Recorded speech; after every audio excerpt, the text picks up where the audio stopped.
আসসালামু আলাইকুম ভিউয়ার্স, সবাই কেমন আছেন? আশা করছি ভালো আছেন। দেখতেই পাচ্ছেন অনেকগুলো পেঁপে বাজার থেকে আনা হয়েছে। তো এগুলা দিয়ে একটা ভর্তা বানাবো ছুটির দিন, যেহেতু আমি ছুটির দিনে ভর্তা বেশি বানাই। কারণ আমি যেহেতু জব করি, অন্যান্য দিনে ভর্তা একটু ঝামেলা আছে বিধায় আমার করা হয় না। যত ঝামেলাযুক্ত রান্না আছে, শাক, ভর্তা, এগুলো আমি ছুটির দিনে করি। আর আমার মোবাইলে ত্রুটির জন্য আমি এতদিন ধরে আমার আপলোড দিতে পারি নাই। আসলে মোবাইল ছাড়াই ছিলাম বলতে গেলে। যাই হোক, আবারও আপনাদের মাঝে ফিরে এসেছি। তো প্রথমে দেখতে পাচ্ছেন আমি পেঁপেটাকে সিদ্ধ করে নিয়েছি। কীরকমভাবে কুচি করেছি সেটাও আপনাদেরকে দেখিয়েছি। 4-5 কোয়া রসুন দিয়ে পেঁপেটাকে এমনভাবে সিদ্ধ করেছি যে পানিটা দিয়েছি সেই পানিটা একদম শুকিয়ে নিয়েছি। সিদ্ধ করার পর আরেকটা প্যান বসিয়ে আপনারা দেখতে পাচ্ছেন এই যে একটু পরিমাণ তেল, আমি সয়াবিন তেল দিয়েছি, আপনারা সরিষার তেল দিতে পারেন।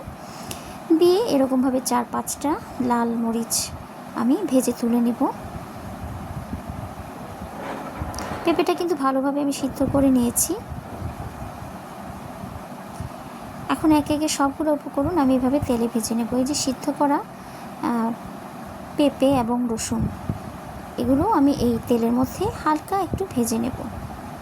এতে করে পেঁপের যে একটা গন্ধ, সেই গন্ধটা অনেকের সহ্য হয় না, তো পেঁপের গন্ধটা থাকবে না। এটাকে কিন্তু আলুর ভর্তা, ভাজা আলুর ভর্তা যেটা বলা হয়, আমাদের অঞ্চলে করা হয়, এটার মতোই টেস্ট হবে।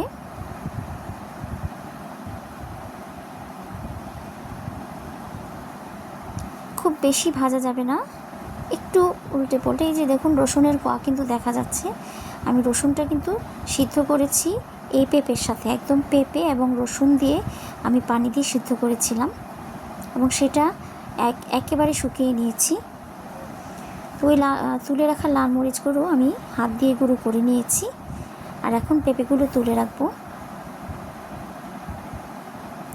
আপনাদেরকে একটা টিপস দেই ভিউয়ার্স, যারা কর্মজীবী মহিলা আছেন তারা ছুটির দিনে ভর্তা, শাক, ভাজি, এই ধরনের খুব ঝামেলা সম্পন্ন খাবারগুলো খেতে পারেন। এটা আমার একটা কাজিন আমাদেরকে টিপসটা দিয়েছিল, উনিও জব করেন। তো উনি ছুটির দিনে বাচ্চাদেরকে শাক, তারপরে হচ্ছে ভর্তা যা আছে সব করে খাওয়ান। কিন্তু এমনিতেই যে অফিস আদালত যখন খোলা থাকে, ওনার অফিস যখন খোলা থাকে, তখন উনি যে মাছ ভুনা, মাংস ভুনা, ভাজি, মানে এই এই যে রান্নাগুলো ঝামেলা ছাড়া সেইগুলো করেন। আমিও এরকমই একটা দেখলাম, ওনার এই বিষয়টা ট্রাই করে দেখেছি। আসলে কিন্তু ছুটির দিনে ভর্তা করলেও স্বাদ করে খাওয়া যায়, সময় নিয়ে বাসায় খাওয়া যায়। তো যাই হোক ভিউয়ার্স, এই যে দেখতে পাচ্ছেন সব কিছু কিন্তু আমি ভেজে নিচ্ছি। পেঁয়াজটা কিন্তু একটু ভেজে নিচ্ছি, একদম বেরেস্তা করা যাবে না, একটু জাস্ট হালকা নেড়ে চেড়ে ভেজে নিতে হবে, পেঁয়াজটা যেন কাঁচা না থাকে এবং অল্প তেলে ভাজতে হবে। ভিউয়ার্স, আমার সবগুলো উপকরণ ভাজা তৈরি হয়ে গেছে, লাল মরিচ গুঁড়ো করা হয়ে গেছে। এখন আমি লবণ এবং ধনেপাতা অ্যাড করব এর মধ্যে। লবণ, এই যে দেখুন লবণ, ধনেপাতা অ্যাড করেছি। এখন এগুলোকে হাত দিয়ে আমি মাখাবো, কারণ ভর্তাটা হাত দিয়ে মাখালেই বেশি ভালো হয়। আপনারা চাইলে অন্য কিছু দিয়ে মাখাতে পারেন, চটকানোর যে মেশিন আছে সেটা দিয়ে আপনারা চটকে নিতে পারেন। আমি খুব ভালোভাবে এটাকে চটকে নিচ্ছি। এখানে কিন্তু পানিটা নাই, পানিটা আমি একদম শুকিয়ে নিয়েছিলাম। আর রসুনটা দেওয়ার কারণে আরও টেস্ট হয়েছে। তো মাখিয়ে আমার ভর্তাটা আমি রেডি করে ফেলেছি ধনেপাতা দিয়ে।